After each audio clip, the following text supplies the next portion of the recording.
everyone, welcome back to my channel, or welcome if you're new. My name is Ina, and with today's video I am continuing the Get Ready With Me series where I just use things from my collection and just play with makeup. And today's theme is books I've read in 2025. I did ask in my last Get Ready With Me if that would be something you'd be interested in.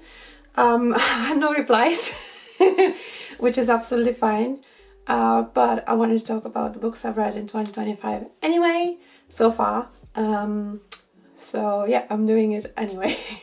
So I do hope I managed to speak about it and do my makeup at the same time. I don't know how it's gonna go, but I need to get used to it, don't I?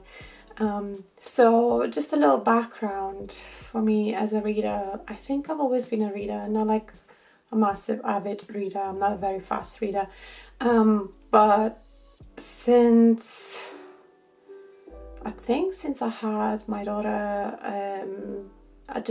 it wasn't a priority anymore, and I think until this year, or late last year, I would read like 2 or 3 books a year. But something changed late last year, I think mostly because I had to read for work. So it kind of like got me into that mood again, and I do have a highlight on my Instagram with all the books I've read so far. Well, there's one missing that I need to put in. So I've read 13 books, 2 of which were for work, so I'm not going to talk about those. They're just children's books. So 11 books, really. Okay, I'm going to start applying the products to my face and talk about the books. If I don't mention the products, then I'll either put them on the screen or put them in the description box. So I'm just going to zoom you in a little bit because I want to start with the eyes, just in case I get fallout. So I'm going to start with the eyeshadow primer, and today I'm using the e.l.f. Lock It Down eyeshadow primer. So the first book I finished in 2025 was one that I started in late 2024. It was a borrowed book from a co-worker, and this one was The Salt Path, and I think the movie is out at the minute.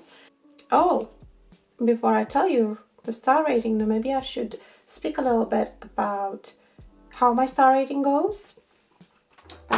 So while I do that, I am going to play around with the Undergrowth palette from Cosmic Beauty, and the Earthwood palette from Odin's Eye. I do need to test these two a little bit more. I want something a little bit more, maybe a little bit more orange, just taking inspiration from my top. Okay, I'm going to start with the shade Earth in my crease from the Earthwood palette. So my star rating, 5 star, means that I have really loved the book and I'm still thinking about it, even it's been a while since I have finished the book. It's kind of like stayed with me. 4 star means that I have really enjoyed it, but it's not one that really stayed with me. 3 star, and then of course I can have 4.5, 3.5 just to make it complicated. 3 star means that it was enjoyable, was okay, an okay read, but flawed in my opinion. 2 star is one that I didn't enjoy, and then 1 star I basically wasted my time. So the Salt Path, I think I gave the Salt Path 4 stars. It's quite an enjoyable read, and it's a very interesting insider look at homelessness and how regular people can become homeless. It's based on a true story of the author, and I really like being taken on the journey that they took, and going through the emotional and psychological transformation that they went through, and also physical transformation that they went through. So yeah, I did find it quite interesting. I'm not sure if it will make an interesting movie. I haven't watched the movie yet, but the book itself I found very interesting from that point of view. Right, I'm going to take from the Undergrowth palette. I am going into shade Clay and just go all over the lid with that. So the next book I finished was We Are All Completely Beside Ourselves. I actually do have the physical copy of that, I just didn't bring it up, I forgot about it. I found this quite a difficult read for more than one reason. So first reason was the subject matter. It's about a family who, I don't know if I'm giving a spoiler here or not, but it's about a family who have a chimpanzee who was raised as a third child in the family, and then all the ethical questions that come from that, and what happened with the chimpanzees, because it was quite a popular movement in America, where this book takes place at some point in time. What happened with all of them when people decided, oh, actually that's a little bit too much for us to handle. So it's quite a difficult point of view from so it's quite a difficult topic from that point of view, but I also found the book itself hard to read because it was jumping in time and it wasn't incredibly clear what time it was. It starts with this girl who's at university or college, if you want to call it that, and then as she goes through the book she remembers her life. And yeah, it's a lot of jumping back and forth in time, and it took me a very long time to finish this book and probably didn't help with me being able to follow along.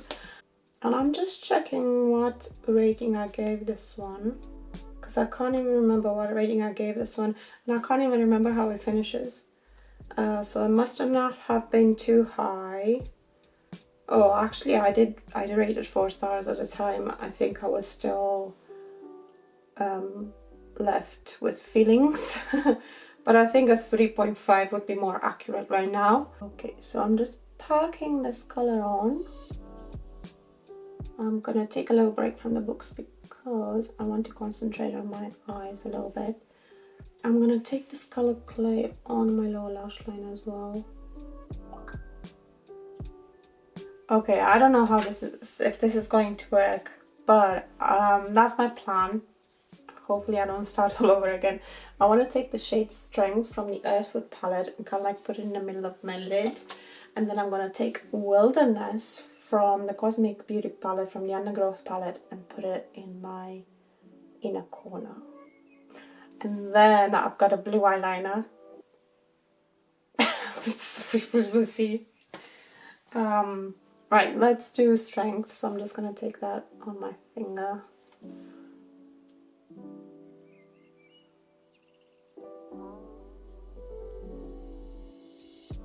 Oh, that looks really nice. I might not do the blue eyeliner. Maybe I'll do it on my waterline.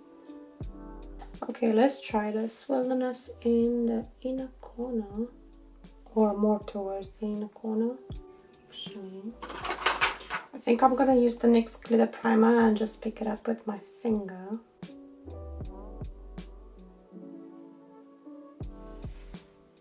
Okay, I don't hate it. Then in the Undergrowth palette, I'm going into shade Reeds. Just going right on the inner corner.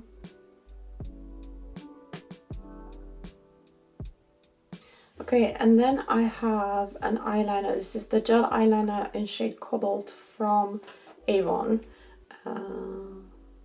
That's the shade there. So because I'm wearing a navy and kind of like orange type of top, I was thinking of doing eyeliner with this one, but I'm thinking maybe just do it in my waterline.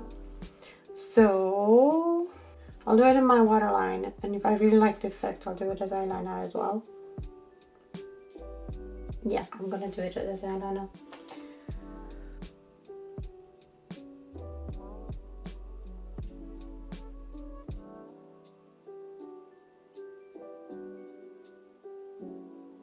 Okay, I'm gonna move on to the face. I'm gonna come back to the eyes when I've done the face, and then do my mascara pretty much last. Yeah, that's kind of how, the crazy way that I do my makeup. So the next book I read, because this one was such a hard read, I wanted something that would be a little bit more light. I would say a little bit more an escape. So years ago, I started this trilogy, and then the first book I got through Amazon First Reads, and I quite enjoyed it. I think I gave that book a 4-star. It's very divergent, like. So the series is called Secondborn, and it's a world where people are only allowed 2 children. Firstborns are the upper class. I'm just reading off something just because they can say it better than me. I'm struggling to find my words right now.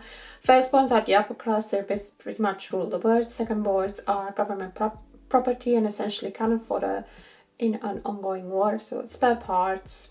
Thirdborns are outlawed. And our protagonist is a secondborn in the Swords fate, or the Fate of Swords. Her parents rule the fate as well. And because I like the first book, I have purchased the ebooks for the second and the third book. So I decided to read the second book. Yeah, it wasn't the escapism I was looking for. Not in the slightest. There were some gory scenes in there. It's more of a slower paced book to what I remember the first one to be.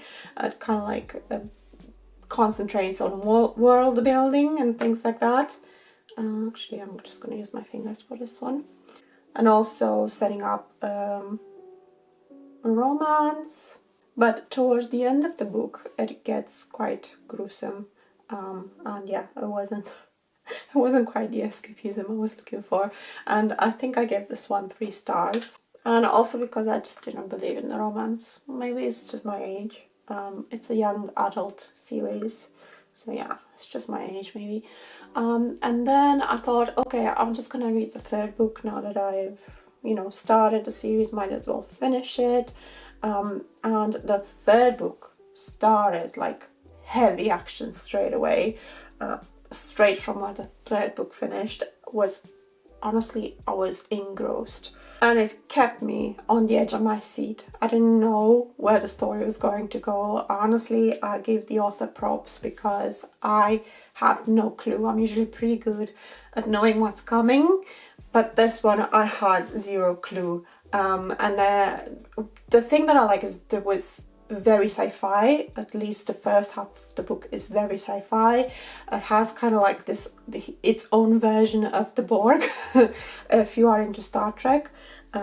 So yeah, it was very interesting. And I think it kind of like lost the sci-fi element halfway through because they introduced mythical elements. But it, again, very interesting world building, and it ended on a note that makes you think a little bit about our own world. And I'm pretty sure I gave this one 4 stars because I quite enjoyed it. Okay, the next book is my first 5-star of the year. And it is The Biding by Bridget Collins, and it is exactly the escapism I was looking for. The first half of the book is quite slow. There's a lot of world building, but it is so gothic in atmosphere, so mysterious. It's just like takes its time to create that atmosphere, and it was exactly what I was looking for. I just found that, like, the entire thing I just found calming. And that is, I said the first part of the book, because it's kind of like in 3 parts. And I did find it quite calming, that first part. It's kind of like historical fantasy, so it keeps a lot of things from historical times, but there's this magic in books, and it's like a different way of thinking of books, which again I really enjoyed. It just takes its time to explain that magic in the books. And then in the second part we have a love story developing, which was really beautiful love story.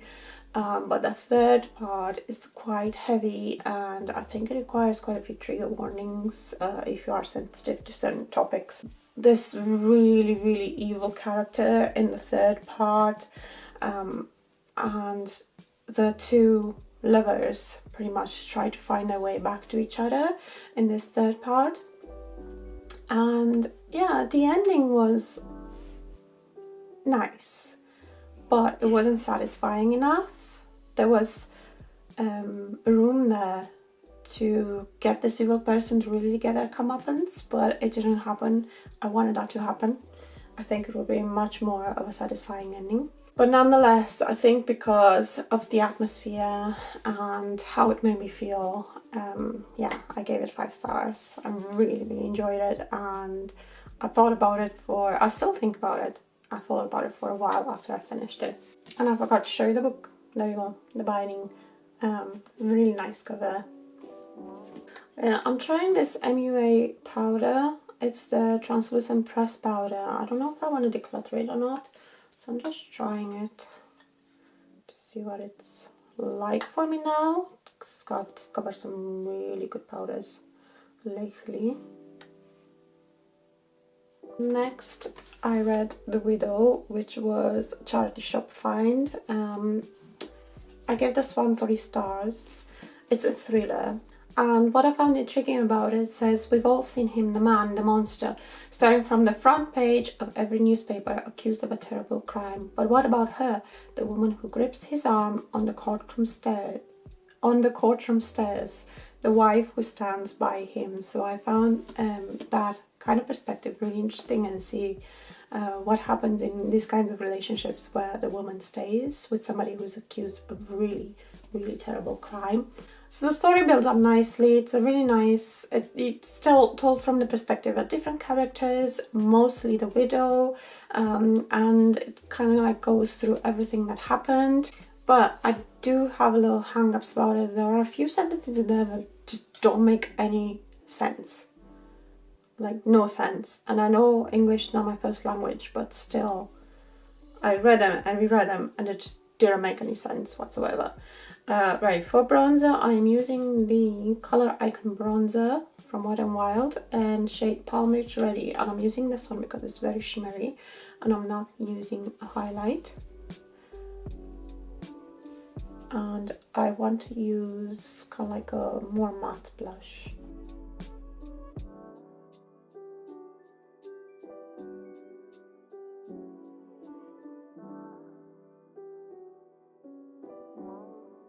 Okay, for blush, I'm using the Rose Ink RB Anemone blush.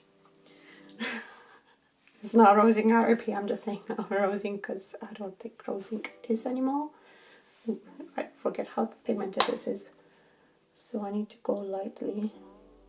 And I think this one, I picked this one because it would work. Does it work with my... kind of works with my eye look. Okay, I'm taking a break from the makeup because I need to catch up with the books. So next I read My Sister's Secret, which was an ebook.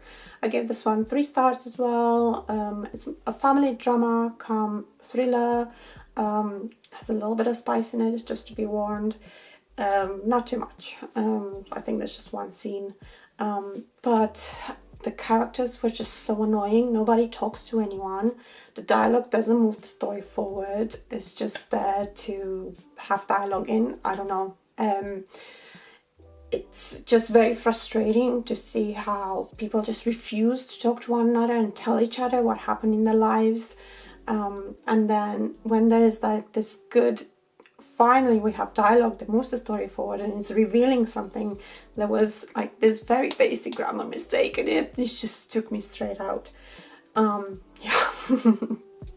Okay, next, I didn't take my physical copy with me here because it's quite a big book, but I have finished Sunrise on the Reaping, which is a Hunger Games novel. I'm a big fan of the Hunger Games, and this one was a very easy 5-star from when I first started reading it, because the way Suzanne Collins writes, in my opinion, is with intention. Like, every single word is there for a reason, every single dialogue is there for a reason. There is a lot of backstory that she includes in Hamish's story without taking you out of what's actually happening in the present. She does that all through dialogue or some sort of internal monologue, but it doesn't take you out of what's happening, so it doesn't do that back and forth that some books do, when you don't even know it's like what's present, what's not present, like the other book that I was on about. So she's got a very clever way of moving the story forward while also giving a lot of information, and she has all these themes running at the same time. So yeah, I find it like a very interesting read, one that you can reread straight away and you will find things that you missed. I really do want to reread the whole Hunger Games series. And yes, it is quite a sad story, and if anyone still thinks that the Hunger Games are cool and then the winners of the Hunger Games are cool after this book, you've missed the point completely. There are no winners in the Hunger Games, there are only survivors. So yeah, it's quite deep even though it's young adult. So yeah, that was a very, very easy 5-star. Okay, so next I have read Verity by Colin Hoover. It was, I think, like pretty much almost free on Kindle or on Amazon as an ebook. So I was very curious to see what all the hype was about with Colin Hoover, and actually Verity is ranked quite highly in her books. So I was like, oh, okay, we'll try Verity. So Verity is a thriller. It is incredibly spicy, just to be warned. And initially I give this 2.5 stars. After a few days, or after a week or so, I have changed my rating to 1 star.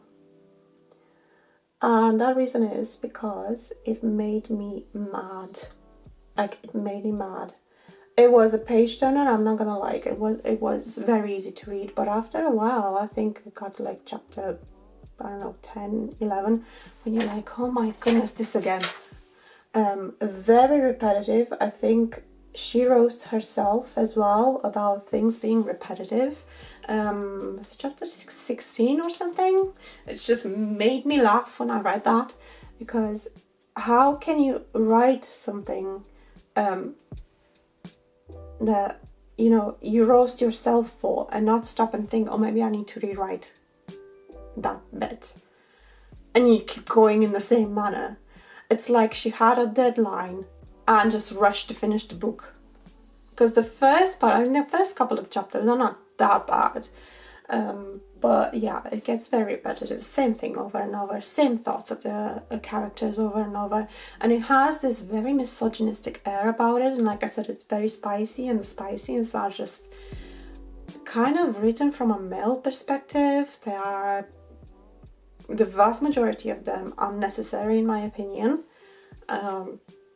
So yeah, it just has this vibe of misogyny about it and ableism.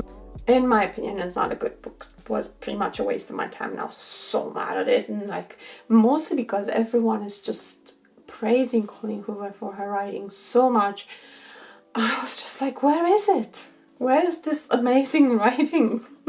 There are other videos on YouTube that break down this book chapter by chapter, and yeah, it's they break down very well why the book is bad, a lot more than I can do now in like a few minutes. But yeah, so I was I'm convinced I don't need to read another Colleen Hoover book in my life ever. Right, let me see what I wrote on here. So I said, it's full of cliches, cringe, an ending that could have been way better, characters without personality, and chapters that get repetitive. Even Colleen Hoover roasted herself for it in chapter 16, that's the one. And I gave it an extra 0.5 star because it was easy to read. So let's say 1.5 stars. No, I gotta do my mascara. I don't know if I'll be able to talk and do my mascara at the same time. Probably not, so I'll come back after I got my mascara on. Okay, I just got lips to do and 2 books. So the next book was the Asylum, and I gave this one 4.5 stars. I found it really good. I definitely can't talk and do my lips at the same time, so I'm just gonna read quickly what I said about it in the beginning, straight after I read it. So it's a mystery thriller set in 1906, very gothic, atmospheric. You I've kind of realized I kind of like that gothic atmospheric type of feel in books. Reveals the mystery slowly and cleverly. I also like the slightly open-ended conclusion of the book, and the protagonist's arc. Yeah, was a very interesting book. And just to reach the back of it, it's about a girl called Maud. She has been at the lunatic asylum for 5 years. She's not sure how she came to be there and knows nothing beyond its four walls. Hysterical, distressed, and untrustworthy, she is badly unstable and prone to violence, or so she has been told. When a new doctor arrives, keen to experiment with a revolutionary practice of medical hypnosis, Maud's unknown history makes her the perfect case study. But as Dr. Diamond, which calls Dr. Diamond, and I find that really funny, delves deeper into the past, it becomes clear that confinement and high doses are there to keep her silent. So yeah, it's honestly the ending of it, it's the satisfying ending that I didn't have with the other book, but also a little bit open-ended, which I really liked, so you can kind of like make up your own mind. For lips, I want to see what works, because I've got a few options with me here. I think I might use this Inica lip crayon in shade Rose Nude, just kind of like a lip liner. I think it will go with my eye look. Okay, and then the last book I finished was, well, is The Man in the High Castle. I had watched the series on Amazon Prime years ago, I think when it first came out, and I loved the series, absolutely loved it. I loved the concept of it. So again, that was part of the promotion that Amazon had, so I got that book on a promotion as well, because I've seen a lot of adaptations of Philip K. Dick books before, but I actually never read one. So because I found the series so interesting, I was like, I think I will find the book interesting. And I did find it interesting, but I kind of struggled with it. Let's use the Avon, a new lipstick, an essential mocha, or a Code 8 lipstick in Marrakesh Gardens. Oh, they're kind of similar. I think I'll use that Avon on because it's a little bit more hydrating. So I struggled with it a little bit. I think initially I gave 3 stars, but it's one of those books that makes you think. So I think right now it would be more 3.5 to 4 stars, but I'm not sure I want to give it the full 4 stars. The writing style, it's not exactly my cup of tea. I found it a little bit difficult to follow, but the concept of the book, incredibly interesting and incredibly thoughtful. Also, yes, I know it's a product of its time, but that doesn't mean that I like the stereotypes in it. There's the main female character in there. She is fiercely intelligent, but she's called a demon by somebody because of her intelligence. Yeah. So I'm kind of hoping that my makeup look kind of like ties in with my top. And there are some differences between the book and the TV adaptation. The book is a little bit more sci-fi, and The Man in the High Castle, he wrote a book that, you know, kind of like causes dissent, and he presents this alternative reality, while in the TV show, The Man in the High Castle manages to get videos of this alternative reality. So I didn't say what the book is actually about, so that's not going to make much sense, but it's the world. What would happen if the Allies lost World War II?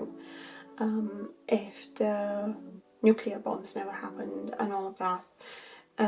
So the entire world is divided between the Germans and the Japanese. And the book is mostly written from the Japanese point of view, but the TV adaptation kind of like gives you both points of view, kind of like shows you what happens on both sides. and how that looks. I find that that the TV show goes a lot more in depth from that point of view, and I found it a lot more interesting. And also there's not a lot of stereotyping, even though it happens, like the entire story happens in the 60s. So I do like the TV adaptation more. I just realized I had lipstick on my teeth. So these are the books that I've read in 2025, well, that I finished reading in 2025, and this is a makeup look. If you've also read any of these books, let me know in the comments what you think. You don't have to agree with me. If you really enjoyed Verity, then that's absolutely fine. A book read is a book read, you know, and we all have different tastes. So yeah, let me know what you think of the books if you've read them. If you have any recommendations based on the things that I really liked, then I would really love to hear that as well. It might help other people in the comments as well. It might help other people have recommendations. So if you did enjoy this video, please give it a thumbs up. It really helps me out. Thank you so much for watching all the way to the end. Don't forget to subscribe. If you're not subscribed yet, hit the bell so you know when I upload. And I will see you in my next one. Bye.